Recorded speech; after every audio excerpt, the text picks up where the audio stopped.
Thank you. Well, it's great to be here this evening, and I really appreciate this award. I appreciate the board of Stonewall Foundation bestowing this upon me. I so much appreciate the fact that it's really an affirmation of the work that we've done for the past 4 or 5 years, because let me make a couple of strong statements tonight. Make no mistake about it. The mainstream advocacy groups that represent the LGBT community in America, whether it be in this state or in other states or in America, were not excited about the work that we were doing. They were not excited to be out front and out loud and talk about religion-based bigotry.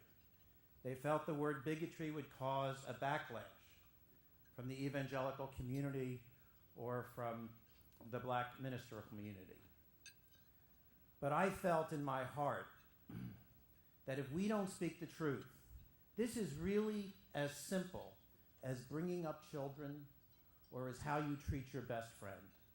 If your best friend hurts you, if your child does something wrong, if you don't tell them that they've done something wrong, they will never know.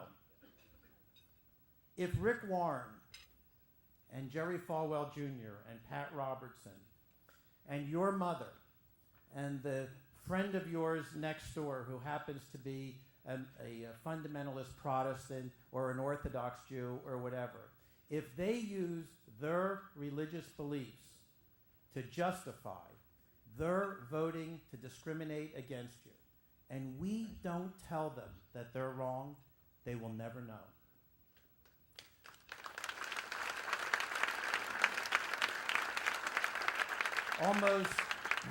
Almost 2 years ago, I was sitting in Union Station in Washington being interviewed by a reporter in his mid-50s from a group of Southeastern and Midwestern newspapers.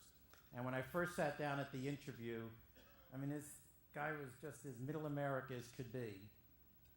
And I was a little nervous sitting down to the interview. And he started by saying to me, "My wife and I only agree on one thing, and that's the leather chairs that we have from you." And I thought, okay, well, this interview is going to be okay. But then he started asking questions that you can tell that little tone when somebody's talking to you sometimes that they want to get you. They want to get you with those gotcha questions. And he finally said to me at one point, "Mitchell, tell me, I mean, you look successful, I think you are, you look well-adjusted. Why do you do the work you do? Why do you spend the time and the money and the energy doing what you do?" And without a blink, I said to him, "Because, Scott, I don't want one more kid to go through what I went through as a teenager." And I then started to tell him about the pain and fear that I felt when I realized that I like Dr. Kildare a lot better than the nurse on TV. And I will tell you, at 11 years old, it wasn't a laugh for me.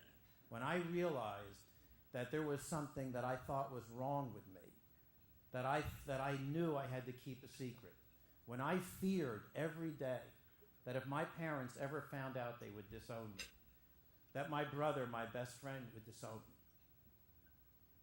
When I thought about going to school, and if any of those kids found out in that schoolyard, that I'd get the crap kicked out of me. When I had the fear that when I grew up, I could never get a decent job. I lived in a crisis every day. And I told this story to Scott, and I said, and I was one of the lucky ones.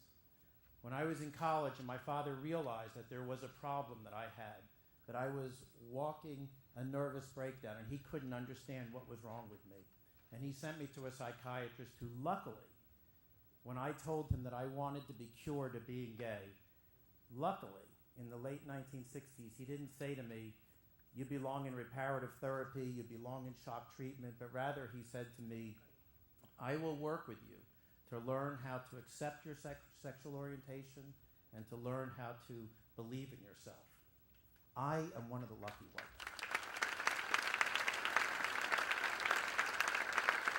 And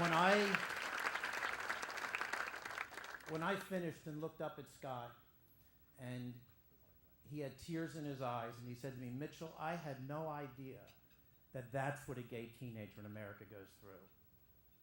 When I left that Union Station and walked outside, I thought to myself, you know, down where I live in North Carolina, there are a lot of good people, and they just don't know the harm that they're causing to their kids.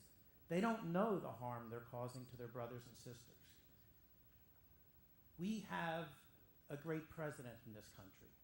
We have a terrific bunch of elected officials, and they don't know the harm that is going on today as we sit here in this beautiful room, well moisturized, having great filet.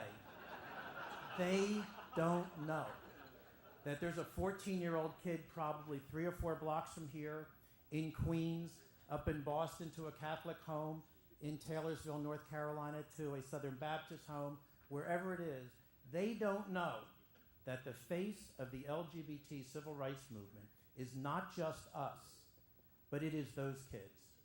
And I set out to create a book, which I've given each of you this evening, with my incredible sister-in-law, who has, Mindy Drucker, who has stood by me. And I asked a group of friends, from Governor Jim McGreevey to Bishop Gene Robinson to Joe Salmonese from the Human Rights Campaign, Hillary Rosen, a talking head on CNN, Tammy Baldwin, the great congresswoman from Wisconsin, Barney Frank, and so on.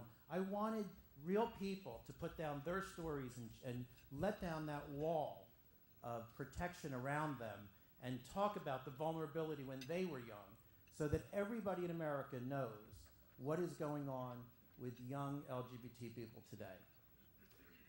And I will tell you that this book, I will go to my grave and be so proud of it, because this book can transform people.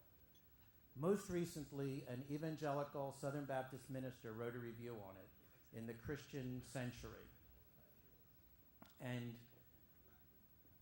he ended the review by saying that it is time for people who consider themselves to be good Christians to ask of the LGBT community for forgiveness. That is monumental if we can get these folks who are so vitriolic against us, if we can get them to understand the pain that they're causing. It has nothing to do with us being victimized or feeling like victims. It has more to do with us speaking the truth.